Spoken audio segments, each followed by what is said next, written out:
ઓમ નમો ભગવતે વાસુદેવાય.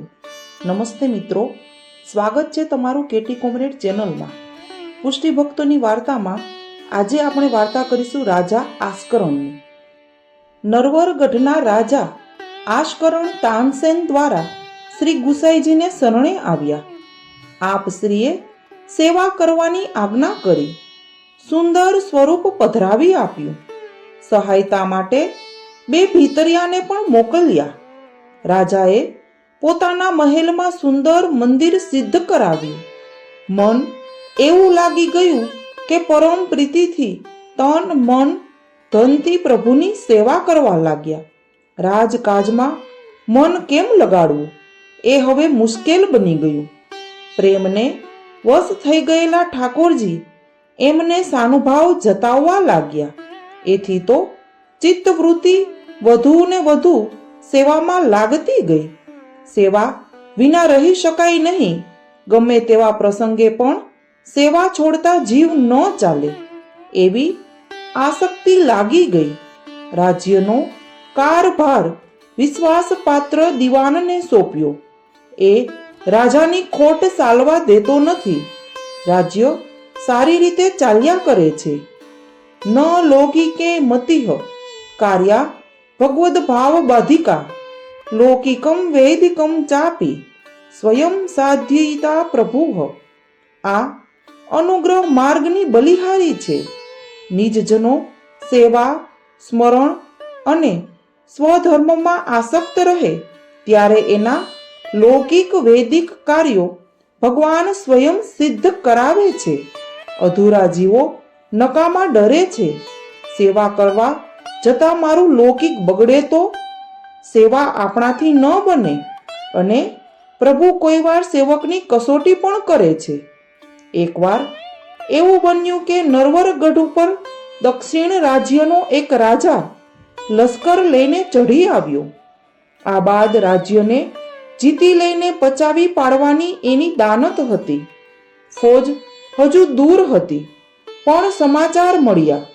દિવાન ચમક્યો. એણે આવીને રાજાને વાત કરી. આસ્કરણનું ચિત્ત તો ભગવાનમય બની ગયેલું હતું. એના મનમાં રાજ્યનો મોહ, હારનો ડર કે વિજયની તમન્ના હોય જ ક્યાંથી? રાજા કહે છે, દિવાનજી, એ ભલે ચઢી આવે, ભલે જીતીને રાજ્ય લઈ લે. મારે રાજ્યને શું કરવું છે? આટલી જંજાળ ઓછી, જંજાળ જતા ગોપાળને સારી રીતે ભજાશે. એને આવવા દો, હું ગોકુળ ચાલ્યો જઈશ. રાજાના મનમાં સંસાર પ્રત્યે વૈરાગ્ય સિદ્ધ થઈ ગયો હતો. દિવાન તો આભો જ બની ગયો. રાજા આ શું કહે છે? રાજાને મોહ ન હતો પણ દિવાનને તો હતો. એણે કહ્યું, રાજા સાહેબ, આપણે સામનો તો કરવો જ જોઈએ, નહીં તો કાયર કહેવાશું. હાર જીત ભાગ્યને આધીન છે પણ લડાઈ તો લડવી જોઈએ. આપ હા કહો તો સેના તૈયાર કરું. હું લડાઈમાં આવીશ પણ આપને તો સ્વયં આવવું જ પડશે. રાજા ન હોય તો ફોજ વેર વિખેર થઈ જાય. આપ મારી વાત માનો તો સારું. ગીતામાં સ્વયં ભગવાને અર્જુનને યુદ્ધનો ઉપદેશ ક્યાં નથી આપ્યો? ક્લેમ્બ્યમ માસ્મ ગમઃ પાર્થ એટલે સુધી કહ્યું છે.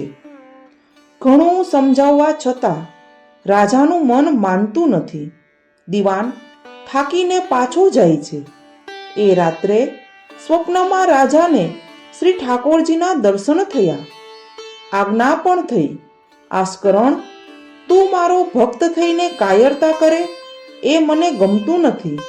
તારો ક્ષત્રિય ધર્મ બજાવ. મારી પ્રતિજ્ઞા છે કે ભક્તન કે જીતે હો જીતું, ભક્તન કે હારે હારું. તારે મને હરાવીને મારી ફજેતી કરાવવી છે?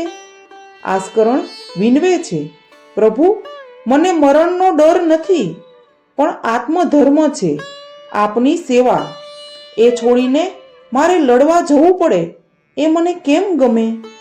શ્રી ઠાકોરજી આજ્ઞા કરે છે, તું ત્યાં માનસી કરજે, હું સેવા માની લઈશ. તારી સેવા છૂટશે નહીં. રાજા જાગી ગયા. પ્રભુના દર્શન થતા અને વચનામૃત સાંભળતા એમને ઘણો આનંદ થયો. મન પ્રફુલ્લિત થઈ ગયું. એ જ વખતે એમણે દીવાનને બોલાવવા નોકરને દોડાવ્યો. દીવાન આવ્યો. રાજાએ લડાઈની સંમતિ આપી. કાલે સેવાથી પરવરીને હું આવીશ, તમે બધી જ તૈયારી કરો. દીવાન ગયો. રાજાએ ભીતરિયાને સેવામાં સારી રીતે સાવધાન રહેવા સમજાવ્યું, જેથી પ્રભુને લેશ પણ શ્રમ ન થાય. પોતે પાછા ક્યારે આવી શકશે એ તો અનિશ્ચિત જ ને. ભીતરિયાએ ખાતરી આપી, રાજાજી આપ નિશ્ચિંત રહેજો, અમે બધું બરાબર કરીશું. રાજાના સંગથી એ પણ ભગવદીય બનેલા હતા. દીવાને સૈન્ય તૈયાર કરાવ્યું. રાજા ઘોડે ચડીને સૈન્ય સાથે ઉપડ્યા. દીવાન સાથે છે. દુશ્મન લશ્કર 2 કોસ જેટલું દૂર રહ્યું. ત્યાં તો સામેના રાજાનો સંદેશો મળ્યો, આજે રાત પડવા આવી છે, યુદ્ધ કાલે થશે. એ જમાનામાં રાત્રે લડાઈ બંધ રહેતી. રાજા આસ્કરણે એ વાતની સંમતિ મોકલી. બીજે દિવસે પરોઢમાં ઉઠી સ્નાન કરીને આસ્કરણ માનસી સેવા કરવા બેઠા. દરરોજ જે પ્રત્યક્ષ કરતા તે બધું જ માનસીમાં કરવાનું હતું. સમય પણ એટલો જ લાગે. સેવાનો નિત્યક્રમ લાંબો હતો. ભગવદ કૃપાથી મન માનસીમાં મગ્ન થઈ ગયું. મંગળ ભોગની તૈયારી, શ્રીને જગાડવા, ભોગ ધરવા, આરોગવાનો સમય, પછી શૃંગારની તૈયારી, શૃંગાર ધરવા, પછી રાજભોગની અનેક સામગ્રીઓ બનાવવી, એનો ભોગ સાજવો. આ બધું એક પછી એક રાજા માનસીમાં કરી રહ્યા છે. પરંતુ સેવા પૂરી થાય તે પહેલા જ યુદ્ધની નોબત ગળગળી. દીવાન હાંફળો ફાફડો આવીને કહી રહ્યો છે, રાજાજી ગમે તેમ કરો, પણ ઘોડે ચઢો. દુશ્મન રાહ નહીં જુએ. તમે નહીં દેખાવ ત્યાં સુધી સૈનિકોને પાણી નહીં ચઢે. જલ્દી કરો રાજાજી. આસ્કરણનું મન તો માનસીમાં લાગેલું છે, પણ નિરૂપાએ ઉઠવું પડ્યું. પોશાક પહેર્યો, ઘોડે સવાર થઈને સૈન્યની આગેવાની લીધી. દીવાનનો ઘોડો પણ સાથે જ છે. રાજાને જોતા લશ્કર સુરાતનમાં આવી ગયું છે. સેનાપતિના હુકમ મુજબ દળમજલ કૂચ ચાલુ થઈ છે. રાજા આસ્કરણનો દેહ લડવા જઈ રહ્યો છે, પણ મન અધૂરી રહેલી સેવામાં સંલગ્ન છે.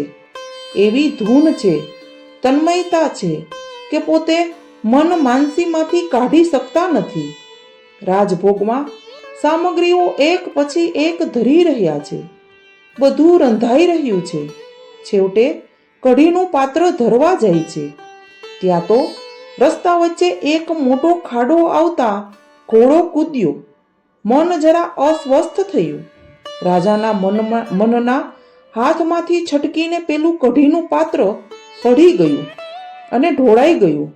રાજા મૂંઝવણમાં પડ્યા. અરે, હવે શું કરું? કઢી વિના પ્રભુ શેની સાથે સખડી આરોગશે?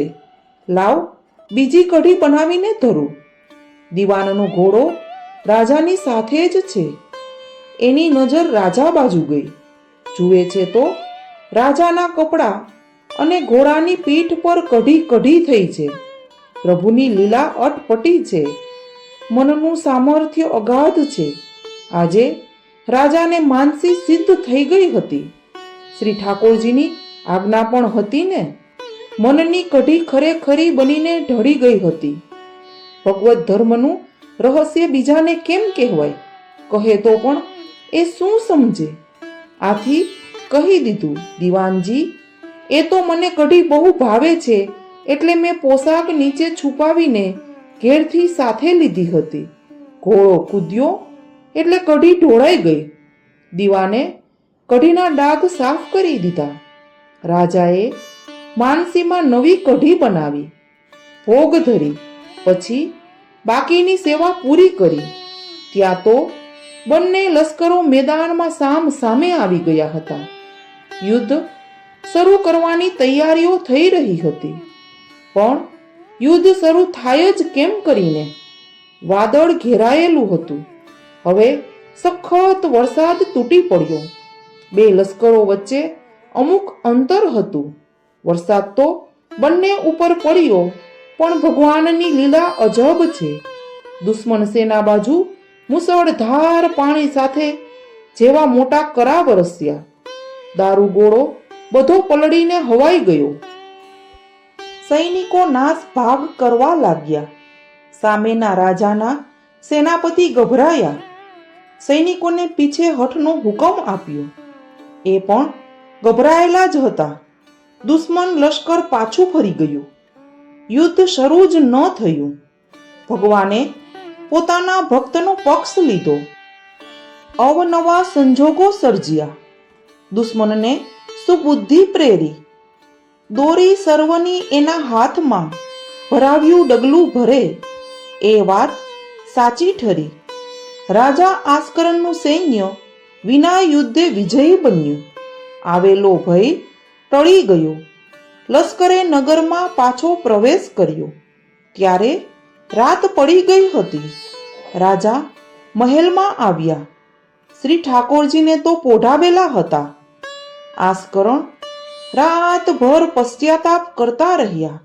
અરે પ્રભુ, પ્રગટ સેવા વિના આજનો દિવસ કેવો ગયો. આવી ઉત્તમ માનસી કરનારને પણ પ્રગટ સેવાની અભિલાષા રહી. એમાં તો તન મન ધનનો સર્વાંગ અને સર્વેન્દ્રિયોનો પ્રભુમાં વિનિયોગ થાય ને. જોકે માનસી સાપરામતા માનવામાં આવી છે, પણ એ તો અખંડિત ચિત્ત ભગવાનમાં લાગી જાય ત્યારે. નિરંતર તન્મયતા જોઈએ. મન કી ગતિ પિય પે એક તારા, સમુદ્ર મિલી જૈસી ગંગ કી ધારા. સામાન્ય જનો માટે તો પ્રગટ સેવાનો માર્ગ વધુ સરળ, સુસાધ્ય અને સુખકર છે. જોકે પ્રગટ સેવામાં એ મન લાગે એ તો જરૂરનું જ છે. એ સેવા ફલરૂપ બને છે. સેવાપી કાયિકી કાર્યા નિરુદ્ધે નૈવ ચેતસા. શ્રી હરિરાય પ્રભુ આજ્ઞા કરે છે કે તનુજા સેવા પણ મન પરોવીને જ કરવી. આવી નિરુદ્ધ મનની તનુજા સેવા કેવી હોય તેનો ઉચ્ચ આદર્શ પણ રાજા આસ્કરણ બાણ વાગવાના પ્રસંગમાં આપણે માટે મૂકતા ગયા છે. કેવા મહાનુભાવ હશે એ ભગવદીય રાજવી. મિત્રો, રાજા આસ્કરણને બાણ લાગવાનો પ્રસંગ હવે પછીના વિડીયોમાં જોઈશું. તો મિત્રો, પુષ્ટિ ભક્તોની વાર્તા જો ગમી હોય તો વિડીયોને લાઈક, શેર અને સબસ્ક્રાઇબ કરજો. બાજુમાં આપેલ બેલ આઇકન પર ક્લિક કરજો, જેથી કરીને તમને આવી નોટિફિકેશન મળતી રહે. Thank you.